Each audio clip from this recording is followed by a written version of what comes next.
We out here trying to get 3 degrees buffer. So after we identified these 3 problems, we had to take the next step. The next question was, why do we think these things are problems? So I'm gonna read to you the 3 descriptions that I came up with for each one of these. This is just a start because crazy enough, not only do we have to do this, but I'm gonna have to narrow it down to one topic.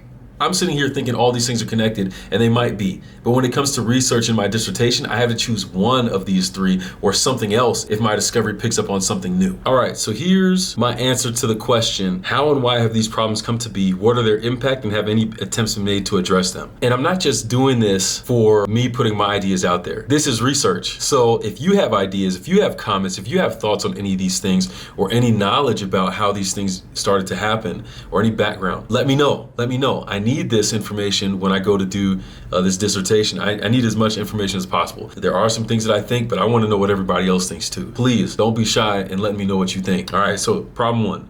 I think our institutions and churches have not done a great job of inspiring the connection between our doctrine and the stories to the need to serve as a practical expression of our doctrine. Young people grow up knowing all the answers and all the stories, Bible stories, but they don't have anything practical to do with them. So we read about it and we're supposed to know that so-and-so did this and so-and-so did that, and this is the lesson that they got. But where's the practical connection between, okay, yeah, I'm seeing these characteristics and I'm seeing this way of life, but how do I apply it to me in my life today, right now? So what ends up happening is that young people's spiritual experience ends up being separate from their daily lived experience. And as a result, it becomes more and more irrelevant. If you've noticed, if anyone's noticed, a lot of young people seem to have less and less interest in spiritual things in the church. And I think this is one of the reasons why. One of the reasons. If you think you got other reasons, let me know. But I think it's important that we are able to connect the doctrine and the stories, all the spiritual stuff, with the real life, because if we don't, it loses its value. And if it's not giving any value to a young person, why would they want to keep up with it? It doesn't make any sense. I think the attempts to address this issue have been weak at best. One of the things that I would use to illustrate this is just kind of when we look at our organization, our organizational structure, and kind of how we've approached missions and different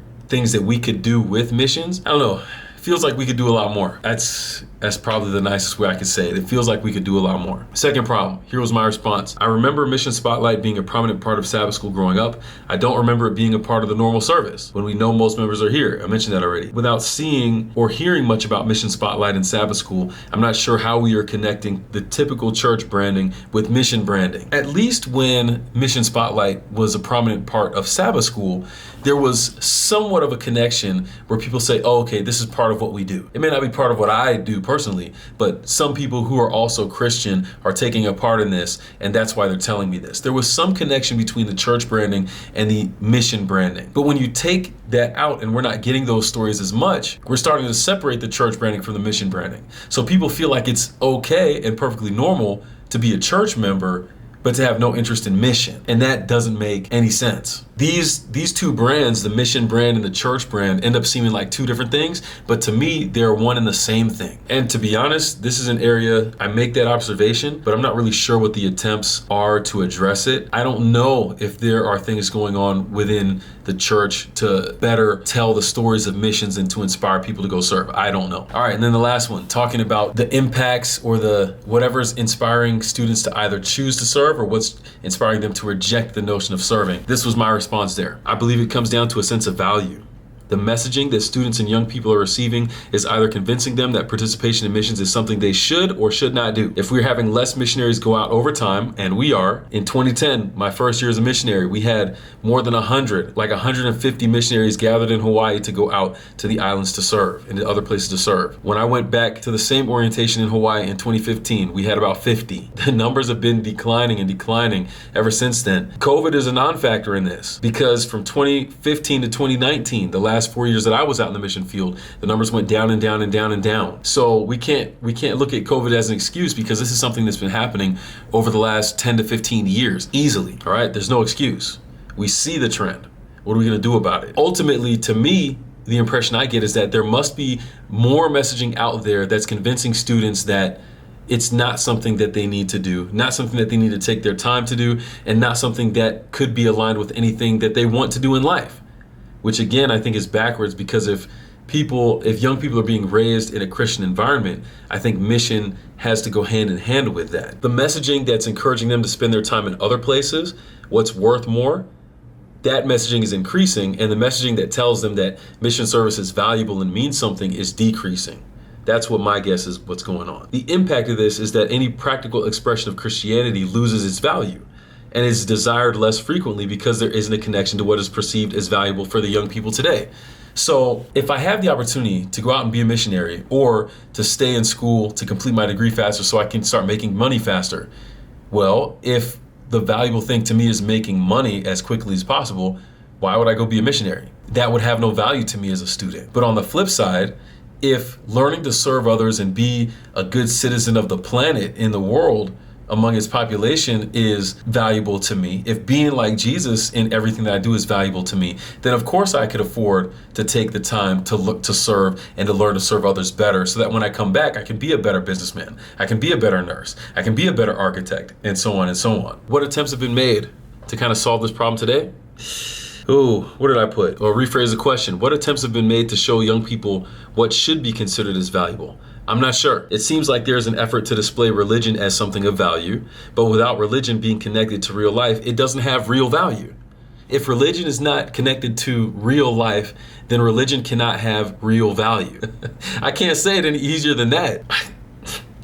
The real value to me would be to take the next practical step of adding the messaging of "Go ye therefore" in the form of mission service, and highlight the benefits it can provide one's experience after you return. So to me, it would make perfect sense if we could combine that messaging, so now we see that it's valuable.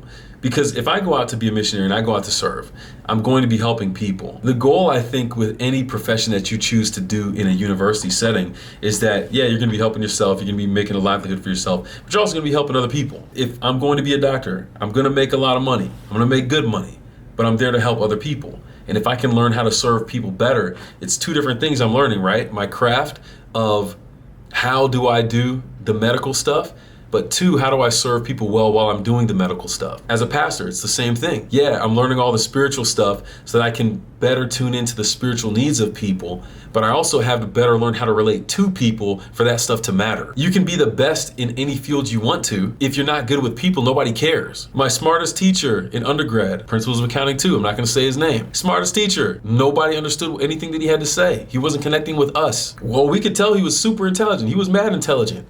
He was probably the smartest person I had teach me in all of undergrad. We didn't care because we couldn't understand it, because we couldn't relate to him. So for all that knowledge and super powered accounting brains that he had, it didn't help anything. There is value in service. There's value in a mission mentality. And that is something that we can easily take and apply in any avenue of life. Just because I go out there, I'm gonna be a teacher, doesn't mean that it has no impact on my career as a chemist. Just because I go out there for a year and spend teaching PE doesn't mean that it's gonna have no value to me in the nursing field. If I go out there and I'm a janitor for a school, it doesn't mean that I've wasted my time, because I'll come back and it won't have anything to do with my career of being a computer systems administrator. It all applies, because you learn people and you learn how to interact with people in different scenarios, and every field that you choose to study deals with this, even the computer fields. Shoot, you got ChatGPT out here that's studying human behavior to learn how to communicate like a human. So don't give me the excuse that if you work with something, you're not gonna have to work with people. You always will have to. And if you're not, the computers are learning how to, and they'll take your place if you don't learn how to. Step your game up. But hey, that's what it is. It's exciting stuff. I'm looking forward to researching this thing. 4 or 5 years in the making, gonna be this dissertation. I don't know what the topic's gonna be, but I'm excited to see that. Thank you for tuning into this video. And the last thing I will talk about is the name, all right? I put out there on social media the other day, what are we gonna call this thing? Because you know, we the Buff Missionary, we out here and all that, but the Buff Missionary's gotta level up, right? And if the plan is to pursue this degree, this doctorate level degree in missions, and I'm starting another 2-year master's program in the fall for psychology, clinical mental health, and hopefully that leads into the second doctorate of counseling psychology, you're talking about another 3 degrees over the next 5 years. So maybe this suggestion that was sent, I didn't come up with this on my own, man. Credit where credit is due. Maybe this suggestion is the one. 3 degrees buffer, baby. With that, like, subscribe. Thanks for tuning in. I'll see y'all next time. Peace. We out here, we out. Follow the Buff Missionary.